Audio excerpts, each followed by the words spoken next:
Hello, नमस्कार. कसे आहात सगळे? मजेत ना? मी पण मस्त. माझ्या चॅनलमध्ये तुम्हा सर्वांचं खूप सारं स्वागत आहे. तर आमची होती तयारी. आम्ही निघतोय कुठंतरी आणि फक्त ऋतू आणि मीच आहे. प्रजू तर ऑलरेडी गेला आहे गावाला. आम्हाला पण जायचं आहे आज. आमची पण तयारी करतोय. फौजी आले होते 1.5 दिवसांसाठी सुट्टी, तर ते पण गेले ड्युटीवर आणि म्हटलं सुट्ट्या आहे तर तोपर्यंत आम्ही पण जाऊन येतो. चला, मला पण तयारी करायची आणि साड्या वगैरे शोधते. माझं कपाट तर हालत तुम्ही बघू शकता, एवढी खराब झाली. पूर्ण साड्या वगैरे सगळ्या अस्तव्यस्त झालेत आणि ड्रेस तर मुलांनी नुसतं कॉम्बायचंच केलं. आवरून म्हणजे एखाद महिना फक्त व्यवस्थित राहत असेल. पुन्हा जैसे ते होतं, किती आवरा काही करा, पुन्हा कपाट जैसे ते होतंच. चला, मी आवरते आणि ऋतूचं झालं इथं ड्रेस वगैरे शोधणं चालू. तिला पण गावाला जायची एक्साइटमेंट आहे, कारण तिचं खूप दिवसांपासून चाललं होतं जायचं आणि तिच्या पप्पांना सुट्टी यायचं होतं, तर त्यामुळं आम्ही गेलो नाही. आणि प्रजूला पण जायचं नव्हतं, पण मग त्याचे काका आले त्याला घ्यायला आणि तो गेला. तसे तर ऋतूला घ्यायला आले होते, पण मग ऋतूच्या ऐवजी प्रजू गेला. ऋतू थांबली आणि आता ऋतूला पण निघायचं आहे. चला, आवडतो. कपाटाची हालत तुम्ही बघू शकता, अगदी अस्ताव्यस्त केलेलं आहे मुलांनी पण आणि मी पण. कारण जेव्हा पण लागली साडी ड्रेस वगैरे काढून घ्यायचा आणि एक कपडा काढायला गेला की 2-4 साड्या वगैरे किंवा 2-4 कपडे सगळे खराब होत असतात आणि प्रत्येकाचे कप्पे वेगवेगळे आहेत. पण मग एक साडीसाठी 2-4 साड्या माझ्याकडून ओढल्या जातात आणि पूर्ण खराब होतात. एवढ्या सगळ्या साड्या आवरायला तर छान वाटतं, म्हणजे कपाटामध्ये ठेवायला पण छान वाटतं.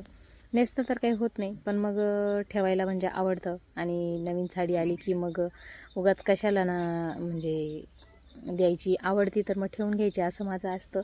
तर सगळंच ठेवायला आवडतं, पण मग अस्ताव्यस्त होतं तर तेव्हा खूप टेन्शन येतं. एवढ्या सगळ्या साड्या आवरायच्या कशा, एवढं सगळं कपाट व्यवस्थित करायचं कसं. तर बघू आता गावावरून वगैरे आलो तर त्यानंतर मगच आवरता येईल कपाट, कारण आता सध्या तर वेळ नाही आणि एवढ्या सगळ्या साड्या व्यवस्थित करायला खूप सारा वेळ लागतो. भरपूर म्हणजे टाईम जाईल. जुनं पूर्ण कपाट आवरायला म्हणजे ते 2-2.5 तासापर्यंत वेळ लागतो, कारण एवढं तर लगेच पटपट घड्या घालून होत नाही आणि आम्हाला पण आता निघायचं आहे गावाला. तर त्यामुळं मग बघू साड्यांचं वगैरे. आणि माझं आणि ऋतूचं हे डिस्कशन चाललं होतं की गावाला जायला साड्या किती घ्यायच्या आणि ड्रेस किती घ्यायचे, कारण सासरी गेल्यावर साडी नेसायला गेला आणि माहेरी तर मग ड्रेस वगैरे चालून जातो आणि नेसून साडी जायची की ड्रेस घालून जायचा, हे आमचं किती वेळ चाललं. त्यानंतर किती साड्या घ्यायच्या, कोणत्या घ्यायच्या हे चाललं, कारण जी साडी घेतली तिच्यावर ब्लाऊज नसतं किंवा मग फॉल वगैरे लावलेला नसतो. तर याच्यातच खूप सारा वेळ जातो साड्या शोधता. त्यानंतर मग फायनली साड्या वगैरे शोधल्या, ज्यांना फॉल वगैरे लावलेला होता तर त्या सगळ्या साड्या आम्ही घेऊन आलेलो. त्यानंतर मग आले खाली आणि बाकीचं सगळं आवरलं आणि 0 टायमावर म्हटलं की मग सगळे कपडे शोधण्यात खूप सारा वेळ जातो आणि बॅग भरण्यामध्ये पण खूप वेळ जातो. त्यानंतर मग बॅग वगैरे भरलेली आणि साड्याच्या घड्या वगैरे घालून घेतल्या, कारण एकच बॅग मी नेणार आहे. जास्त काही मी माहेरी जाताना मी जास्त कपडे वगैरे नेत नाही, मोजकेच. कारण तिकडनं येताना पण भरपूर सारं सामान वाढतं आणि येताना मग खूप म्हणजे हाल होतात बसने, 2 मुलं आणि पिशव्या वगैरे. तर त्यामुळे मग मी गावाला जाताना शक्यतो मग एखादीच बॅग नेत असते आणि येताना मग माझ्या 3-4 बॅगा असतात. ते प्रत्येकाचंच होतं की एक बॅग न्यायची आणि 3-4 बॅग आणायच्या. तर माझं पण तेच आहे. तर 2-3 साड्या घेतलेल्या आहे आणि 2-3च ड्रेस घेतलेत. तसेच ऋतूचे पण 2-3 ड्रेस घेतलेत, कारण आम्हाला जास्त दिवस जायचं नाही. पण बघू आता तिथं गेल्यावरच कळेल की किती दिवस राहणं होतं काय. तर ऋतू आमची रोजच असं मस्तपैकी गंध लावते, कारण ती आहे श्रीकृष्णांची भक्त. तिला गोपी तिलक लावायला आवडतं, तर ती रोजच लावते. कुठं जाण्यासाठी पण लावते, त्याचबरोबर ती शाळेत पण लावून जाते आणि मस्तपैकी तिने गंध वगैरे लावला. त्यानंतर हा पेठा तर हा फौजींनी आणलेला होता आणि आमच्याकडून संपला नाही, म्हणजे आम्ही खाऊन पण बघितलेला नव्हता. मी निघण्याच्या अगोदर थोडासा म्हणजे एकच घास खाऊन बघितला. आणि किती घाई असो काही असो, आम्ही श्रीकृष्णांची सिरियल बघितल्याशिवाय आम्ही कुठं निघत नाही. काही असो, 2-5 मिनटं का होईना पण आम्ही बघून घेतो, त्यानंतरच मग आम्ही बाकीच्या कामांना सुरुवात करतो. तर असं असतं ऋतूचं. त्यानंतर मग चहा वगैरे ठेवला आणि माझं पण आवरून घेतलं, केस वगैरे विंचरून ड्रेस वगैरे चेंज केला, तयारी केली आणि जेवढं काही सामान लागणार होतं गावाकडं तर तेवढं सगळं भरून घेतलेलं आहे. आणि किचन मग थोडंसं खराब झालेलं, तर ते पण आवरून घेतलं, कारण गावाला जायचं म्हटल्यावर किचनवरती पाणी वगैरे सांडून राहिलं तर उगाच खराब होईल. तर पूर्ण स्वच्छ करून घेतलेलं. त्यानंतर मग घेतलेला आहे चहा. चहा वगैरे पिऊन झाला आणि त्यानंतर मग तुम्ही बघू शकता पावसाचे थोडे थोडे थेंब यायला चालू झाले. अगोदर तर वातावरण व्यवस्थित होतं आणि जेव्हा मी आवरायला सुरुवात केली त्यानंतर सगळं आवरलं आणि बसलो होतो, म्हणजे निघायचंच होतं. चहा वगैरे घेतला, त्यानंतर म्हटलं आता निघू. आणि बघा बॅग वगैरे सगळं भरून रेडी आहे. इकडे बघू शकता ऋतू बघती केव्हाची वाट. आणि असं वाटते की आता निघायचा प्लॅन कॅन्सल करावा लागतो की काय, कारण पाऊस चालू झालेला आहे अचानकच. बघू शकता थांबला, बाहेर चालू झालेला आहे पाऊस आणि वातावरण पण खूप खराब होतं. आता थोडंसं म्हणजे वाटतंय की निवळल्यासारखं. तर आमच्या बाबतीत तर असं नेहमीच होतं, असं बाहेर कुठं जायचं आणि असं काहीतरी होतं आणि आमचा निघायचा प्लॅन कॅन्सल होतो. 2-3 दिवसापूर्वी पण आम्ही म्हणजे बाहेर निघायचा प्लॅन झाला होता आमचा. अचानकच माहेरी जायचं ठरलं आणि त्यानंतर मग पुन्हा फौजी येणार म्हणून मग प्लॅन कॅन्सल केला. आणि त्यानंतर आता आज पण निघालो होतो. तर बघू आता प्लॅन कॅन्सल होतो की मग निघतो, कारण पावसाचं वातावरण झालेलं आहे आणि घर सोडून अंगण पार्क करण्यापेक्षा बघू म्हटलं, नाही तर घरीच थांबून घेऊ, कारण उगाच रस्त्याने भिजत जायचं. प्रजू तर अगोदरच गेलेला आहे गावाला, आम्हीच दोघी आहोत. बघू सकाळपर्यंत, म्हणजे सकाळपासून ऊन होतं आणि अचानकच आता जवळजवळ 3-3:15च्या दरम्यान पाऊस चालू झालेला. सगळीकडे चिखल ओलं झालेलं आहे. अजून वातावरण पण आहेच पावसाचं, असं काही कमी नाही झालेलं. तर बघू, पाऊस उघडला तर निघायचं, नाही तर मग सरळ प्लॅन कॅन्सल करायचा आणि गुपचूप घरी बसायचं.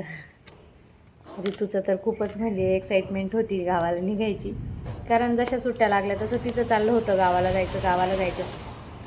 आणि तिला तिचे काका घ्यायला पण आले, पण मग प्रजूनेच बाजी मारली. प्रजू गेला गावाला, त्यानंतर ती राहून गेली आणि तिला पण जायचं होतं मामाच्या घरी, पण मग मीच जाऊ नाही दिलं, कारण खूप ऊन होतं आणि ऊन थोडंसं कमी होतं कुठं, नाही तर लगेच एवढा पाऊस चालू झाला आहे. आता 5-6 दिवसापासून पावसाचं वातावरण खूप आहे, तर जाणं झालं नाही. बघू आता आज पण काय होतं काय नाही, जाणं होतं की मग आज पुन्हा कॅन्सल करावं लागतं. चला, जाणार असलं तर तुमच्याबरोबर नक्की शेअर करू आणि कॅन्सल केलं तर ते पण तुमच्याबरोबर नक्की शेअर करू. आम्हाला जायचं आहे आमरस खायला माझ्या माहेरी, त्याचबरोबर सासरी आणि माझ्या बहिणीकडे, सगळीकडे जायचं आहे फिरायला. तर बघू जाणं होतं आहे की नाही. फायनली पाऊस उघडलेला आहे आणि आम्ही निघतोय. चला, तोच ड्रेस, तेच स्कार्फ, साधं सिंपल राहावं माणसानं.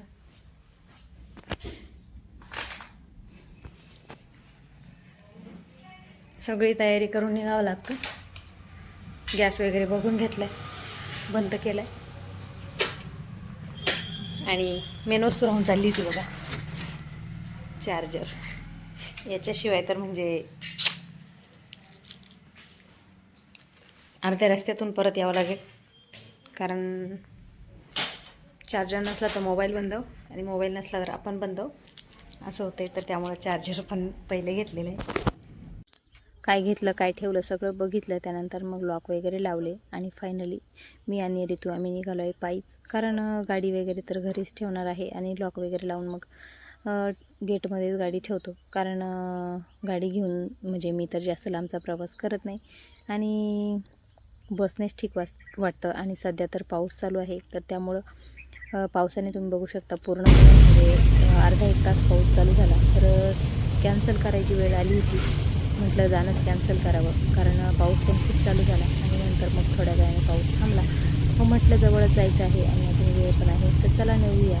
निघालो, त्यानंतर मग फाट्यापर्यंत पायी आलो आणि तिथे आलो. थोड्या वेळात लगेच मग आम्हाला जी काळी पिवळी असती तर ती भेटली व्हॅन आणि तिने मग आलेलो बसस्टँडवरती पिंपळगावच्या. नंतर मग तिथं आल्यावर भरपूर वाट बघितली आणि इकडं पण सगळं पावसाने चिखल केलेलं आहे. थोडा वेळ वाट बघितली, अर्धा-पाऊण तास, त्यानंतर मग बस आलेली आणि पुढे मग आम्हाला बस पटपटच भेटत गेलं, जास्त काही वेळ बस भेटली. बसमध्ये सीट भेटणं हे पण खूप म्हणजे आनंदाची गोष्ट असते, कारण बसमध्ये उभं राहणं आणि उभं राहून प्रवास करणं हे तर खूपच कंटाळवाणं वाटतं आणि जास्त काही लांब जायचं नव्हतं. पण मग बसमध्ये शीट हवंच असतं आणि आम्हाला पुढे जाऊन बस पण पटपट भेटत होता. तर फायनली बसमध्ये बसलेलो आणि पावसाचं वातावरण तर होतंच. त्यानंतर मग तुम्ही बघू शकता आलेलो आम्ही रेल्वेच्या क्रॉसिंगला आणि रेल्वे पण आलेली होती. त्यानंतर 2 ट्रेन गेल्या आणि तोपर्यंत आम्ही वेट करत होतो आणि प्रवाशांना एवढी घाई झाली अशी की तुम्ही बघू म्हणजे 5 मिनटं पण ते वाट बघायला नको म्हणतात. इतकी बडबड करतात की प्रमाणाच्या बाहेर. आणि त्यानंतर मग ट्रेन वगैरे गेली आणि आम्ही आलो बस स्टॉपवरती उतरलो. त्यानंतर मग थोड्याच वेळात आम्हाला घ्यायला दाजी आले आणि नंतर मग आम्ही गेलो बहिणीच्या इथे. तर तिथं काही जास्त व्हिडिओ वगैरे आम्ही घेतलेले नाही. तर चला बाय. व्हिडिओ आवडला तर व्हिडिओला लाईक शेअर आणि सबस्क्राईब करा.